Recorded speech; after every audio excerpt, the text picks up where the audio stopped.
5 anos. Esse é o tempo que levou para o Pix deixar de ser uma novidade tecnológica e se transformar numa ferramenta quase invisível, onipresente, que comanda sua vida financeira sem que você perceba. Mas o que está por trás desse sistema? Quem realmente puxou os fios que deram origem à maior virada no sistema bancário brasileiro desde o lançamento do Plano Real? E por que essas perguntas estão sendo abafadas enquanto você digita sua chave aleatória e transfere, sem pensar, mais R$ 80 para o mercado da esquina? O Pix não nasceu da boa vontade de um governo. Não foi um presente de Natal do Banco Central. E definitivamente não é só um jeito moderno de pagar. O Pix foi uma resposta. Uma reação desesperada a um sistema financeiro arcaico, predatório, que por décadas sangrou cada centavo do bolso do trabalhador brasileiro. Antes dele, fazer uma simples transferência era um ato de submissão. DOC, TED, tarifas de 10, 15, até R$ 20 para mover dinheiro de um banco ao outro. Horários comerciais absurdos, finais de semana como muralhas intransponíveis. Era preciso romper, e quando a ruptura veio, ela veio vestida de inovação.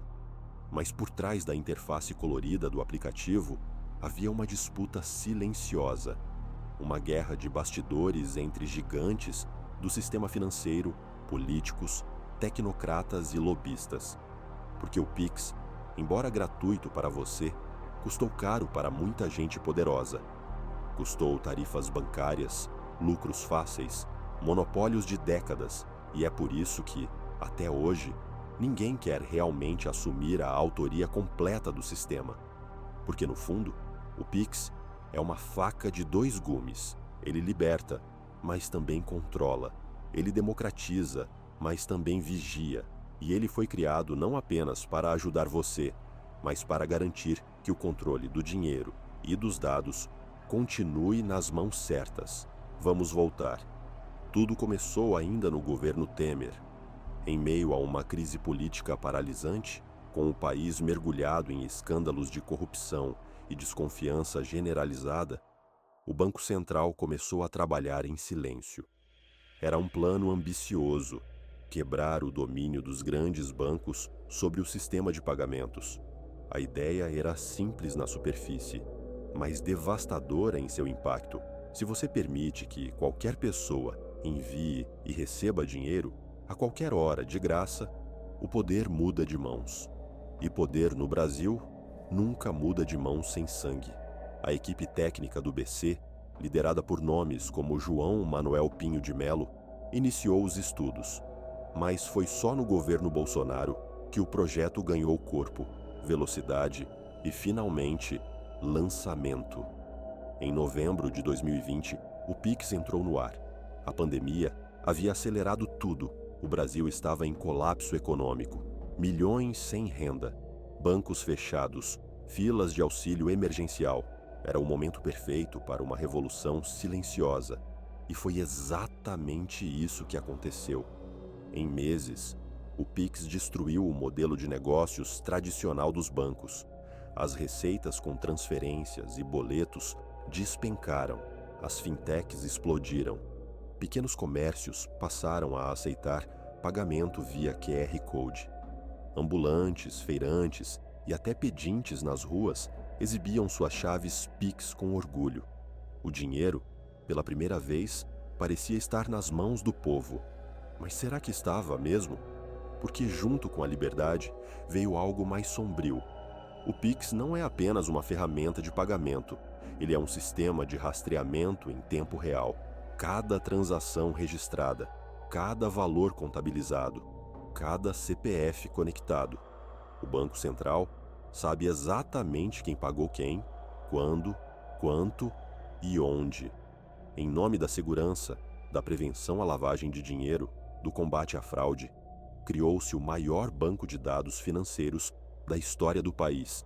E você entrou nesse sistema sem ler os termos, porque ninguém lê. E quando a centralização de dados encontra um governo autoritário ou um Estado inchado e faminto por arrecadação, O resultado é previsível. Já há casos de bloqueios judiciais via Pix, confisco de valores, cruzamento de dados com a Receita Federal, automatização de penhoras. O sistema que te deu rapidez também te deixou vulnerável, e não há botão de desfazer. Enquanto isso, a disputa política pelo título de pai do Pix virou jogo de vaidade. Bolsonaro tenta capitalizar. Foi no meu governo que o Pix nasceu. Michel Temer rebate. Fomos nós que desenhamos tudo. Paulo Guedes, o ex-ministro da Economia, se apresenta como padrasto. E no meio disso tudo, o Banco Central, que deveria ser técnico, é usado como peça de propaganda. Mas a verdade é que o Pix não tem um pai, ele tem múltiplos arquitetos.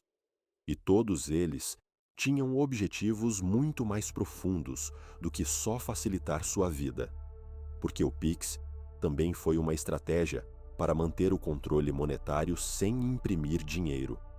Em tempos de juros altos e inflação galopante, controlar a velocidade e o fluxo do dinheiro é vital. O Pix permite rastrear o consumo em tempo real, permite identificar gargalos, monitorar setores, analisar comportamentos. É uma ferramenta de política monetária disfarçada de conveniência. E não para por aí. O sistema financeiro tradicional, vendo seu império ruir, reagiu. Bancos começaram a cobrar tarifas para receber Pix de pessoas jurídicas. Limitaram horários, criaram barreiras invisíveis. Enquanto isso, o governo empurrava o sistema para além dos pagamentos. Pix saque, Pix troco, Pix garantido, Pix internacional. Cada novo passo é uma armadilha disfarçada, porque quanto mais você depende do sistema, menos você tem autonomia. E aí entra o perigo real, a dependência. Hoje, mais de 150 milhões de brasileiros usam o Pix. Ele é aceito em praticamente todos os lugares. É rápido, fácil, gratuito. Mas essa gratuidade tem um custo oculto, o abandono do dinheiro físico. E com o dinheiro físico em extinção, você perde algo fundamental, o anonimato. A liberdade de decidir o que fazer com seu dinheiro, sem ser vigiado. Cada passo dado no Pix é um passo rumo ao dinheiro programável, ao crédito social, ao controle total. E se amanhã o governo decidir que certas transações não podem mais acontecer, e se bloquear transferências acima de determinado valor, e se integrar o Pix com um sistema de identificação digital centralizado, você vai obedecer, porque não haverá alternativa. E é isso que está sendo construído passo a passo, sem que você perceba. Um novo sistema financeiro, onde a eficiência é usada como isca e o controle como armadilha. Você precisa entender, o Pix é só o começo. Por trás dele, há um movimento global de digitalização total da economia.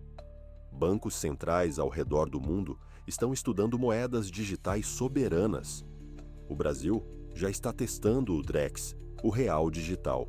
E quando ele for lançado, o Pix será apenas a camada visível de um sistema muito mais profundo. Um sistema onde o dinheiro poderá expirar, onde o governo poderá condicionar o uso dos seus recursos, onde sua vida financeira será um código em um servidor. E você ainda acha que tudo isso é só modernidade? Enquanto isso, o trabalhador brasileiro continua esmagado. A inflação corrói o poder de compra. O salário mínimo mal cobre o básico. E mesmo assim, o Pix é vendido como salvação. Mas ele não resolve os problemas estruturais, não aumenta sua renda, não reduz os juros, não melhora a educação financeira, ele apenas acelera o colapso. Porque num país onde 70% das famílias estão endividadas, a velocidade do dinheiro não é solução, é veneno. E o mercado financeiro sabe disso, por isso se adapta. Por isso agora oferece crédito via Pix, empréstimos instantâneos, parcelamentos disfarçados, golpes de agiotas digitais. O sistema se reinventa para continuar sugando. E você seduzido pela conveniência, entra ainda mais fundo no buraco. Mas há algo pior, algo que ninguém está dizendo. O Pix também está sendo usado como ferramenta de exclusão. Milhões de brasileiros que não têm acesso a smartphones, internet ou alfabetização digital estão sendo deixados para trás. O sistema bancário fecha agências, elimina caixas e obriga tudo a ser feito online. Se você não tem celular, você não existe. Se não tem app, não tem acesso. O que era para ser inclusão virou exclusão digital, e o Estado assiste calado, porque é mais fácil controlar quem está conectado. Quem está fora do sistema não dá lucro, não gera dados, não pode ser rastreado. E é nesse ponto que a discussão se torna urgente. Porque o Pix, embora revolucionário, está sendo usado como cavalo de Troia. Uma fachada de eficiência, por trás da qual se esconde um dos maiores projetos de controle financeiro da história do Brasil. E quem não enxerga isso, está caminhando para o abismo com um sorriso no rosto. Se você ainda acredita que o Pix é apenas uma ferramenta neutra, você precisa acordar, precisa sair da bolha, precisa entender que estamos no meio de uma guerra silenciosa. E nessa guerra, informação é tudo. Por isso, se você ainda está aqui, ouvindo essa verdade brutal, é porque você já sente que algo está errado. Não caia na armadilha da conveniência. Questione, investigue, proteja-se. Siga agora o Economia Sem Filtros, porque aqui a gente não te embala com mentiras, a gente te prepara para a tempestade que já começou. E se você acha que tudo isso é exagero, espere até o Drex se tornar obrigatório. Espere até o Pix ser integrado aos sistemas de previdência, de saúde, de crédito, de transporte.